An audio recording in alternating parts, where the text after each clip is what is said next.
Learn with Icho, ang iyong kasama mag-aral.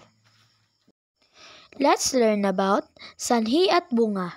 Ang sanhi at bunga ay isang ugnayang nagpapakita ng dahilan, sanhi at epekto, bunga ng isang pangyayari. Sanhi, ito ay dahilan kung bakit naganap ang isang pangyayari. Bunga, ito ay resulta o epekto ng isang pangyayari. Halimbawa, 1. Sanhi, naputol ang kuryente sa barangay. Bunga, hindi nakapanood ng telebisyon ang mga residente. 2. Sanhi, hindi nagdala ng payong si Ana. Bunga, nabasa siya sa ulan. 3. Sanhi, haraming dumalo sa pagbukas ng bagong mall. Bunga, nagkaroon ng matinding trapiko sa kalsada. Salamat po sa pagtingin. Please like, subscribe, and follow.